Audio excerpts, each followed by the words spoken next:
যেতে হয় এই সামান্য একটা সার্ভিসের জন্য।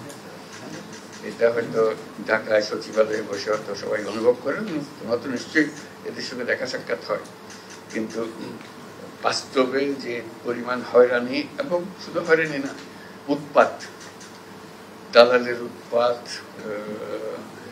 তারপরে উপদালালের উৎপাত, বাড়িঘরের উৎপাত, গিয়ে গিয়ে উৎপাত, পুলিশের উৎপাত, নানা ভঙ্গি একটাকে কেন্দ্র করে কত রকমের যে উৎপাত মানুষের জীবনে আসে, এবং তার এমন টাকা এটা ছাড়া তার উপায় নেই, বাঁচার উপায় নেই। যত উৎপাতই হোক তাকে এটা গ্রহণ করে কাজটা করিয়ে নিতে হবে, এবং যেটা কয়েক মিনিটের কাজ সে বহুদিন ধরে এটা ঘুরিয়ে পেঁচিয়ে এটাকে করে। আজকে যেটা আমাদের মনের মধ্যে ছিল যে এটাকে, যেহেতু অনলাইন সার্ভিসের কথা আমরা সবার সঙ্গে বলেছি, কথা বলছি, সবাই উৎসাহ দিচ্ছি, আমি মনে করছি কেন্দ্রীয়ভাবে একটা আনুষ্ঠানিকভাবে প্রাতিষ্ঠানিকভাবে এটা করা যাবে না কেন। তো সেই চ্যালেঞ্জের ভিত্তিতে ফয়েজের সঙ্গে আলাপ করলাম, ফয়েজ খুব উৎসাহ দিল যে এটা পারা যায়। আমরা অন্তত খুব বিনীতভাবে দু এক জায়গায় করি, দেখা যাক, না হলে মানুষ বলবো যে এটা করলো কিছু করলো। তো তারই প্রারম্ভ হবে আজকে, সেটাই জানা। এবং সবার যে উৎসাহ আছে জনে জনে যখন আলাপ করেছি সেটা আমি দেখেছি, আমাদের উৎসাহের কোনো কমতি নেই, কিন্তু কাজটা এগোতে পারছে না। অনেকে শুরু করে দিয়েছে, কিন্তু কাঠামোর অভাবে এটা হয়তো ছড়াচ্ছে না। আমরা চাচ্ছি যে এটা একটা কাঠামোগত লোক দিই তার, যাতে করে এর মাধ্যমে উদ্যোক্তাদের মারফতে এটা আসুক, এবং সবাইকে মূল বিষয়টা হবে যে মেসেজটা আমরা দেবো, আপনি ঘরে বসে নিজের জায়গায় করবেন, আপনার কিছু অসুবিধা হলে ওই কেন্দ্রে আসেন, আর কেন্দ্রে আসে ওই 7 জনে, তবে পরবর্তীতে আপনি নিজে করতে পারবেন। আপনি না পারলে আপনার ছেলে মেয়ে পারবে, যারা তরুণ তরুণী আছে তারা শিখে যাবে, 2-1 মধ্যে শিখে হবে, তাহলে একটা অসুবিধা হবে। সেটাই ছিল আমাদের সুযোগ। আমি এখন ফয়েজকে বলবো তার আজকে মিটিংয়ের কিভাবে আয়োজন হচ্ছে সেটা আমরা শুনবো ফয়েজের কাছে। প্রত্যেকবার যখন যাই লোকাল যারা বাংলাদেশি আছে ওখানে, তাদের সঙ্গে বৈঠক করি, কথাবার্তা বলি, তাদের সমস্যার কথা শুনি, এবং তার মধ্যে একটা কমন বিষয় হলো যে পাসপোর্ট রিনিউয়াল। তাহলে এবারে গেলেও ধরবে আমার একটা জব দিতে হবে, তাহলে জব দেবো যে এখন আপনি ঘরে বসে করেন। আপনারা সব শিক্ষিত মানুষ, লেখাপড়া জানে, আইটি এক্সপার্ট, বেশিরভাগ হলো আইটি এক্সপার্ট, আপনারা ঘরে বসে করেন, এবং আপনারা অন্যদেরকে উৎসাহিত করেন যেন সার্ভিসটা দেয়, প্রফেশনালি সার্ভিসটা দেয়। এটা উৎসাহ করে, এটার জন্য হাই কমিশনে আসা, এমবাসিতে আসা কোনো দরকার নেই। আচ্ছা, এইটা বলার জন্য তখন বললাম যে আমি তো যাবো, এই কথা বলবো, পারবে কিনা বলবো, পারবো। তো সেটা এখন কিভাবে পারবে আমি জানি না, আমি বলবো যে এটা হবে, এটা বলে কাজে এখন হওয়ার দায়িত্ব তার, যে আবার আশ্বাস দিয়েছে যেটা হবে, কাজে এটা আমরা করে দেবো। এটাই হলো বিষয়টা। আর যে বলবে, যারা বলবে কোনো অ্যাড্রেস করার দরকার নাই, অমুক অমুক অমুক, এগুলো একবার হয়ে গেছে, এটা শেষ, তারপর যা করার করবে, খুব ইনফর্মালি আলাপ। মাঝে মাঝে বলবো কথা, এটা প্রসঙ্গে যে জাপান যাওয়ার প্রসঙ্গে, তো সেখানে আলোচনা প্রসঙ্গে জানলাম যে জাপান সরকার যারা জাপানি ভাষা বলতে পারে তাদের লেভেল আছে, লেভেল 1, লেভেল 2, বিশেষ লেভেল 4 পর্যন্ত যে পারবে তাকে ওইটা পাস করলে নিয়ে যাবে, এটা বিষয়টা। কাজে আমি বললাম যে তাহলে আমরা বসে আছি, কারণ তাকে একদম জাপানি ভাষা শিক্ষক আর চলে যাক সেখানে, তারা বলতেছি নিয়ে যাবে। তো সেটা আমি আলাপ করে আসবো কিভাবে করবো।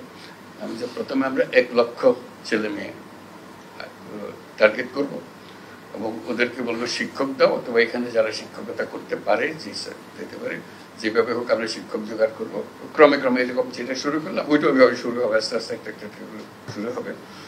এবং একবার শুরু হলে বলছি না, থামবে না, যত দিতে পারেন আমরা নিতে থাকবো। আপনাদের সংখ্যা আমি 1 লক্ষ দিয়ে শুরু করতে চাচ্ছি, 1 লক্ষ টার্গেট করে, 1 লক্ষ তো রাতারাতি হবে না, আমরা শুরু করবো হয়তো 200-500 দিয়ে শুরু করবো, আস্তে আস্তে আরো 1000 হবে, লাখ হবে, ইত্যাদি ইত্যাদি যাবো। এইটাও আরেকটা সুযোগ, শুধু একটা ভাষা শেখা, এবং তারা সেটা শেখাবার জন্য যা যা আয়োজন লাগে সেটা করে দিতে পারবে, এবং সেটা করা। এটা যে কত রকমের সুযোগ আছে, এটা একবার করতে পারলে এই ধরনের কাজ তরুণ উদ্যোক্তাদের নিয়ে আমরা বহুদূর যেতে পারি। সেটা জানিয়ে রাখলাম, সাফল্য কি হবে যাওয়ার পরে কথা হবে তাদের সঙ্গে, ফিরে আসে জানাতে পারবো। আমরা আবেদন জানাচ্ছি, আপনি ঘরে বসেই আপনার ট্যাক্স দেন, আপনি ঘরে বসেই করেন। আমি যদি ঘরে বসেই করি, আমার তো দিয়ে দিছো লাইসেন্স, আমি সব করতে পারতেছি, কাজে আমি একজনকে করে দিতে দোষটা কি? আবার এত কন্ট্রোল কিসের জন্য? কি আমি করতেছি, আমার দিয়ে দিছো, আমি করতেছি, আমার ছোট মেয়ে সে গিয়া পাড়ার সব একটা করে দিয়ে আসে, ও জানে ওর একটু ধরো করে দিতে পারে। সেটা যদি হয় তাহলে ভয়টা অত ভয় আর নাই, যে আমি তো নাগরিকের কাছে দিয়ে দিয়েছি, বলছি আপনি ঘরে বসে এটা করেন, এই তোমার যত ভূমি মন্ত্রণালয়ের যত কিছু আছে সব পেছনে হলো যে আপনি ঘরে বসে করবেন, আমি অনলাইন করে দিয়েছি, আপনি সব এখানে পাবেন। আমরা শুধু এটাকে সিস্টেমেটিক করছি, অনেকে ভয় করতেছে না, বা এখনো সে ভয় থেকে সে বেরিয়ে আসতে পারতেছে না, বের করে আনার জন্য এটা কয়েকদিন পরে দেখবে যে এটাও রিলেভেন্ট হয়ে গেছে। সে বলছে ওখানে গিয়ে লাভ কি, বসে থাকতে হয়, আসো ঘরে বসে করে মানুষের এনআইডি নিয়ে জিল্লতি, এটা মানে বিশ্বাসযোগ্য না, এত রকমের জিল্লতি হয়। এখন আমরা বলছি যে সব হাসপাতালগুলোকে এম্পাওয়ার করে দাও এবং বাধ্যতামূলক করো, সন্তান জন্ম হলে তোমাকে এনআইডি সবকিছু রেডি করে দিতে হবে, জন্ম সনদ তাকে ওখানে দিয়ে দিতে হবে, সার্টিফিকেট দিতে হবে, অমুক তারিখে এই হাসপাতালে এটা হয়েছে। দায়ী যারা আছে তাদেরকে বলতে হবে যে তোমাকে এই কাজটা করে দিতে হবে, এটা তোমার বাধ্যতামূলক। তা না হলে ওই 60 বছর বয়সে বলে জিজ্ঞেস করে আমার জন্ম তারিখ, বলে আমার তো জন্ম তারিখ কিছু জানি না, তো দাও একটা বসে যেত, কত বয়স, কত 60 70 কিছু একটা হবে। মানুষ নিজের নাম জানে না, এদের নিয়ে আমাদের কাজ করতে, নিজের নাম জানে না।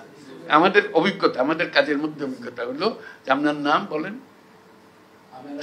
না আমিনার মা, আমিনার মা, তাকে কোনোদিন বলা হয়নি তার নাম কি, অমুকের মেয়ে হয়ে সে জন্মগ্রহণ করেছে, অমুকের ছেলে হয়ে সে জন্মগ্রহণ, অমুকের ছেলে, ওকে অমুকের নাতি, তারপরে হলো অমুকের মা, তারপরে হলো অমুকের শাশুড়ি, ইত্যাদি ইত্যাদি, এইগুলো। কাজে নাম তার নাই, কাজে তাকে নাম দেওয়া, তারিখ স্থাপন করা, আমাদের যত এনআইডি আছে তার মধ্যে 50% হলো যে ভুয়া জন্ম তারিখ, আরো বেশি হইতে পারে। আর আমার জন্ম তারিখ তো আমাদের জানা নেই কেউ। এইভাবে আমরা হয়েছে।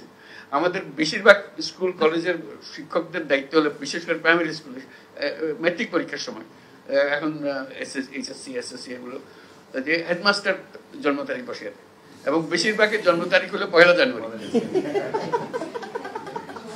বাংলাদেশে যত 1 জানুয়ারিতে জন্মগ্রহণ করে পৃথিবীর কোনো দেশে এত জন্মগ্রহণ করে দিতে হবে তো, এত 1 জানুয়ারিতে এত কম, তোমরা প্ল্যান করে রাখো 1 জানুয়ারি।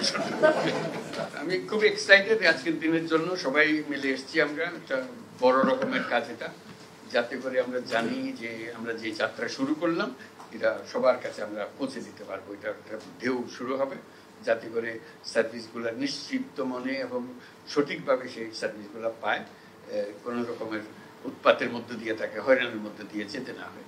আজকে ফয়েজ বললো যে প্রত্যেক মন্ত্রণালয়কে অনুরোধ করেছে একটা করে অন্তত দেন, একটা করে শুরু হোক, যারা বেশি দিতে চায় মোস্ট ওয়েলকাম, যত বেশি আসে তত ভালো হবে। তো কেউ যদি পরীক্ষা করতে চায় একটা দিয়ে দেখি না আবার কি বিপদে ফেলে আমাদেরকে, সেটা আমাদেরকে নিয়ে টানাটানি করবে, দ্যাটস অলসো ওয়েলকাম। কিন্তু এটা গিয়ে একটু দেখে আসে আর কি করে, যেহেতু আমরা এখানে আছি, একটু যে 3টার কথা বলছে এটা বাস্তবে কিরকম হচ্ছে, প্রথম দিকে হয়তো বেশি লোকজন আসবে না যেহেতু জানে না, আস্তে আস্তে যখন আসবে একটু গিয়ে উঁচি মাইরা দেখে আসলাম যে কি হচ্ছে, কি আলাপ সালাপ হচ্ছে, একটু শুনলাম তারা কিভাবে কাজ করছে, 2-1 সঙ্গে আলাপ পরিচয় করলাম, নিজে যদি উৎসাহ বোধ করি ঠিক আছে, আরো আমরা 2-1টা আইটেম দিয়ে দেখি কিরকম করে।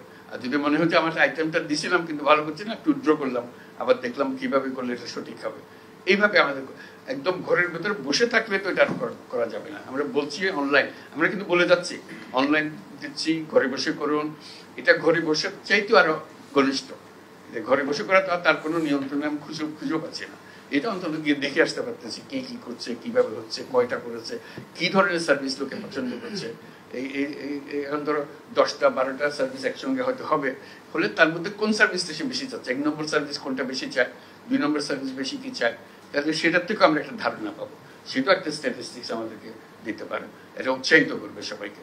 কাজে এটা যাতে নিশ্চিত হই আমরা ত্রুটিমুক্ত থাকি, যাতে করে কেউ না বলে যে না এটা চালানো যাবে না, এর দূর অগ্রসর হওয়ার পরে চালানো যাবে না decision not be very welcome decision. কাজে আমাদের নিশ্চিত হতে পারে যেটা করছি সঠিকভাবে করছি, এখানে ভুল করার সম্ভাবনা অতি অতি অতি নগণ্য, এটা অলমোস্ট নীল, এই পর্যায়ে নিয়ে যেতে হবে, তখন বর্ষা আসবে সবার জন্য। আজকের মধ্যে এখানে আমরা সমাপ্ত করি, সবার জন্য একটা হাততালি একসঙ্গে।